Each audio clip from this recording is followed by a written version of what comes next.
Baik, Assalamualaikum warahmatullahi wabarakatuh. Perkenalkan, nama saya Lalu Jamin Kasendriawan dengan NIM G1D020030 dari program studi matematika.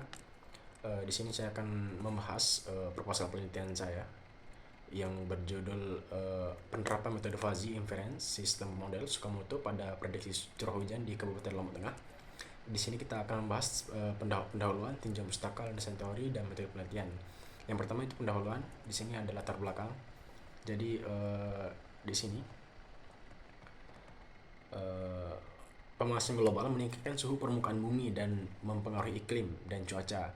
Anomali cuaca umum terjadi pada akhir-akhir ini sehingga sulit untuk memprediksi musim. Cuaca dipengaruhi oleh beberapa faktor seperti suhu, kelembapan, kecepatan angin, tekanan udara, dan sinar matahari. Di Indonesia, curah hujan merupakan faktor iklim yang paling penting karena keanekaragamannya. Oleh karena itu, diperlukan prediksi hujan untuk memprediksi musim hujan. Misalnya, petani dapat menyesuaikan panen mereka untuk menghindari gagal panen.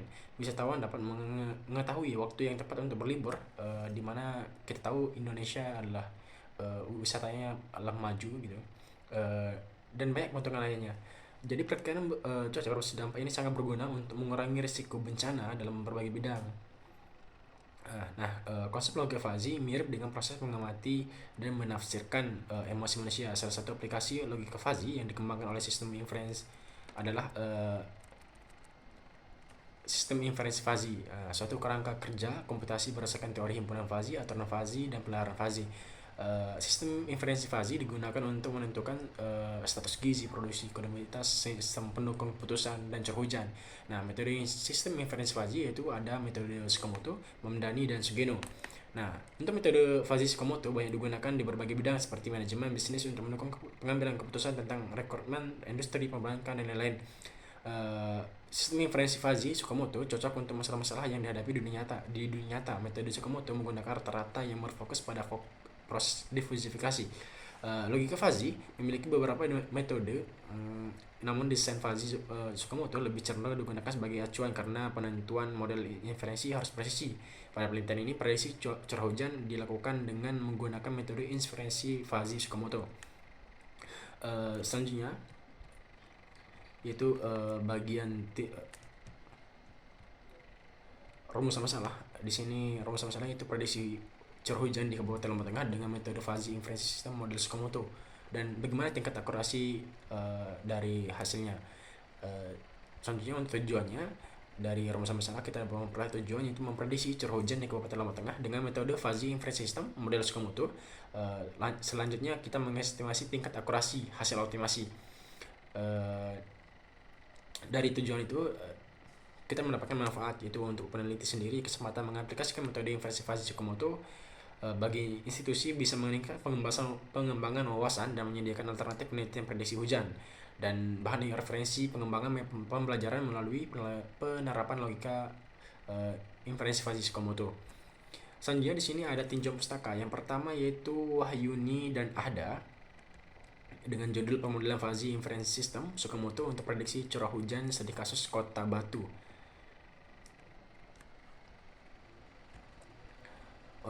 Jadi Wahyuni Ahada ini variabel inputnya yaitu curah hujan rata-rata 10 hari terakhir, 20 hari terakhir, 170 hari terakhir, dan 30 hari terakhir. Namun kekurangan dari penelitian ini adalah sistem inferensi fuzzy Tsukamoto kurang akurat dalam memprediksi curah hujan. Hal ini dikarenakan kendala keanggotaan fuzzy yang belum optimal sehingga pemodelan pada penelitian tersebut masih belum dapat memprediksi curah hujan. Selanjutnya yaitu dari Muhandis dan kawan-kawan dari tahun 2021 yang dengan judul implementasi metode inferensi fuzzy Tsukamoto untuk memprediksi curah hujan dasarian di Sonep. Nah, di sini variabel input yang digunakan berupa data curah hujan 4 tahun terakhir dan setiap variabel memiliki 3 nilai linguistik yaitu rendah, sedang, dan tinggi dan diperoleh map di sini itu sebesar 10,64%. Nah, mengenai kekurangan penelitian ini yaitu kompleksitas pembentukan aturan fuzzy dan pengaturan nilai linguistik serta ketergantungan pada data historis yang digunakan untuk membuat prediksi. Selain itu, metode ini mungkin tidak dapat mengatasi perubahan kondisi cuaca yang tiba-tiba atau faktor lain yang mempengaruhi curah hujan. Nah, di sini yang terakhir yaitu dari Permatalianti tahun 2021 dengan judul penerapan fuzzy inference system dengan metode Tsukamoto untuk memprediksi curah hujan di Kabupaten Maros.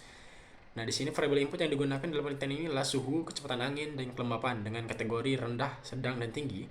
Himpunan fazi dibentuk oleh fungsi keanggotaan dari kurva bahu analisis yang digunakan berdasarkan RMSE atau root mean square error, sehingga diperoleh hasil sebanyak 187 dari 365 data yang sesuai dengan data sebenarnya atau 51,23%. Selanjutnya ke bagian landasan teori. Yang pertama itu logika fazi. Di sini ide logika fazi pertama kali muncul pada tahun 1965 oleh Zadeh dari University of California, yaitu dengan memodifikasi himpunan Euclides dengan derajat keanggotaan 0 sampai 1. Nah, logika fazi itu adalah ilmu yang selaras kemampuan penelaran manusia dengan algoritma yang kemudian digunakan oleh mesin. Nah, untuk memahami logika fazi perlu diketahui yaitu salah satunya adalah variabel fazi. Itu variabel yang dibahas pada dalam sistem, contohnya adalah suhu, umur, permintaan, dan lain-lain. Selanjutnya ada himpunan fazi, yaitu himpunan yang digunakan dalam keadaan atau kondisi tertentu pada variabel fazi. Variabel fazi ada dua atribut, yaitu yang linguistik, yaitu berupa bahasa seperti muda, berbahaya, tua, dan numerik, yaitu berupa angka seperti 1, 3, 7, dan seterusnya. Selanjutnya di sini ada semester pembicaraan, yaitu nilai total yang dioperasikan dalam variabel fazi, di mana nilainya meningkat secara monoton dari kiri ke kanan. Contoh semester pembicaraan yaitu pada variabel suhu, misalkan ada 0 sampai 100 gitu. Selanjutnya ada domain, yaitu nilai generik yang dalam semester pembicaraan yang dapat digunakan dalam himpunan fazi. Contohnya pada suhu tadi, misalkan dingin dari 0 sampai 20, sedang 21 sampai 400, dan panas dari 41 sampai 100. Nah, operator dasar yaitu nilai keanggotaan yang dihasilkan dari operasi dua himpunan. Nah, di sini operator dasar itu ada AND atau irisan, ada OR atau gabungan, ada operator NOT atau komplement. Selanjutnya ada fungsi aplikasi, yaitu aturan pengetahuan fazi yang berhubungan dengan relasi fungsi fazi. Nah, contohnya di sini adalah if X is A, then Y is B, dengan X, Y adalah skala, dan AB adalah himpunan fazi. Selanjutnya ada fungsi keanggotaan, yaitu grafik yang menampilkan pemetaan titik-titik data input ke derajat keanggotaannya. Nah, fungsi keanggotaan fazi yang umum digunakan yaitu representasi linear. Dalam representasi linear, pemetaan input ke nilai keanggotaannya dapat digambarkan sebagai garis lurus. Nah, himpunan fazi linear memiliki dua keadaan, yaitu linear naik dan linear turun.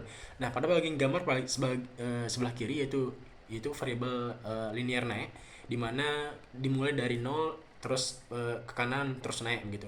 Nah, sedangkan yang di kanan ini adalah linear turun, yang dimana dimulai dari angka paling tinggi, angka tertinggi, dan ke kanan terus akan lebih menurun. Selanjutnya ada sistem inferensi fazi, yaitu sistem komputasi yang didasarkan pada prinsip penalaran fazi. Inferensi merupakan proses penggabungan aturan-aturan berdasarkan informasi yang tersedia. Langkah-langkah sistem inferensi fazi yaitu fazifikasi, implikasi, dan defasifikasi. Beberapa sistem inferensi fazi yaitu metode Tsukamoto, Sugeno, dan Mamdani. Nah, untuk sistem inferensi fazi Tsukamoto, langkah-langkahnya adalah fazifikasi, yaitu proses mengkonversi variabel input scripts ke dalam variabel linguistik untuk mendapatkan himpunan fazi. Nah, selanjutnya ada fungsi implikasi, yaitu perlu mendefinisikan aturan fazi sebelum proses inferensi, itu dengan seperti yang tadi itu if X is A and Y is B dan Z is C gitu. Nah, proses inferensi dengan fungsi implikasi yang mengubah nilai input fazi menjadi output fazi mengikuti aturan fazi yang telah ditentukan. Pada fungsi implikasi, untuk mendapatkan nilai alpha min predikat digunakan fungsi implikasi min untuk tiap aturan. Nah, contohnya di sini yaitu AI di mana AI adalah fungsi implikasi, itu hasil dari fungsi implikasinya dengan rumus seperti itu, yaitu min mu ax mu bx gitu, dimana i adalah 1, 2, 3.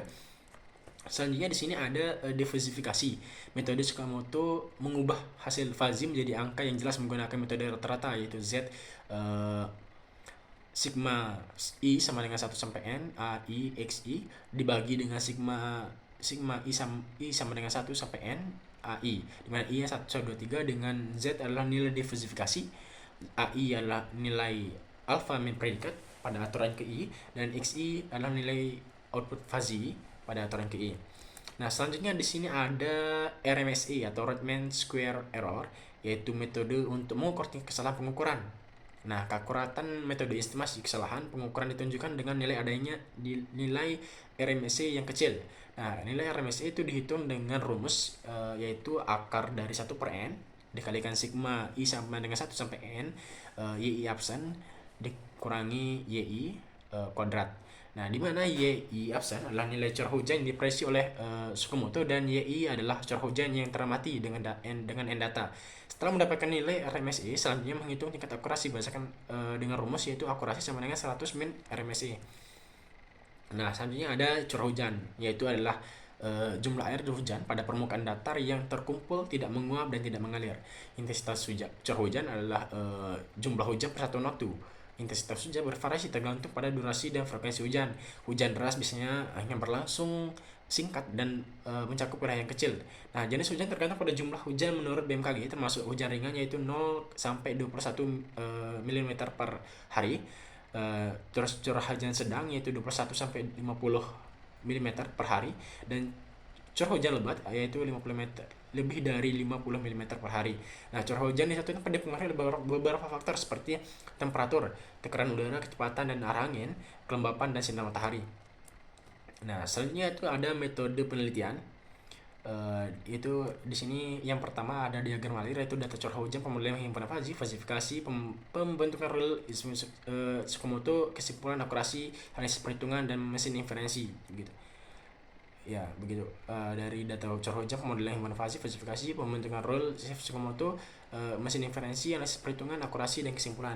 Nah, selanjutnya dijelaskan yaitu data curah hujan. Prediksi curah hujan di Lombok Tengah didasarkan pada data 4 daerah lokasi curah hujan yaitu Praia, Jampia, Pujon dan Datuk Liang. Dengan data curah hujan untuk diprediksi adalah data dari tahun 2013 sampai 2022 dengan input yaitu ZT1, ZT2, ZT17 dan ZT34 dengan output ZT. Nah, untuk rentangnya digambarkan pada tabel berikut.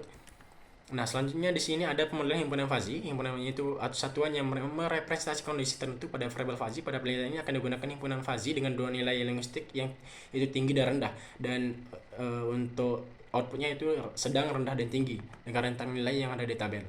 Selanjutnya di sini ada fazifikasi dilakukan yaitu dengan mengubah input Kripps menjadi himpunan fazi, dan selanjutnya ditentukan nilai keanggotaan pada himpunan fazi. Di sini ada ZT1 dengan fungsi keanggotanya, ada ZT2 dengan fungsi keanggotanya, ZT17 dan ZT34 dengan fungsi keanggotanya masing-masing. Dan nah, di sini terakhir itu ada ZT yaitu nilai outputnya. Selanjutnya di sini ada pembentukan aturan sistem inferensi fazi Tsukamoto, yaitu dengan rumus yang tadi itu if then, if x is a and y is b dan z is c. Nah, selanjutnya mesin inferensi output fazi diperoleh dengan cara mengubah nilai input fazi dengan melakukan fazifikasi pada tiap rule if then yang sudah ditentukan. Nah, selanjutnya di sini yaitu setelah fazifikasi kita melakukan analisis perhitungan, yaitu dengan diawali dengan fazifikasi dengan memberikan nilai pada tiap kriteria input. Nah, selanjutnya di sini setelah analisis perhitungan yaitu fazifikasi, yaitu mengkonversi fazi menjadi tegas. Hasil akhir didapatkan dengan rumus persamaan rata-rata untuk jumlah Z dikalikan dengan jumlah alfa yang memperdikan dari semua aturan.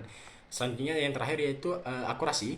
Tingkat akurasi hasil prediksi hujan di Lombok Tengah dapat diketahui dengan melakukan perhitungan akurasi secara sistematis dengan melihat nilai RMSE-nya, yaitu dengan rumus yang tadi yaitu akar dari 1/n kali sigma I sampai n dengan YI absen min YI kuadrat, yaitu XI adalah data prediksi, XI adalah data asli, dan N adalah jumlah data. Sekian, terima kasih.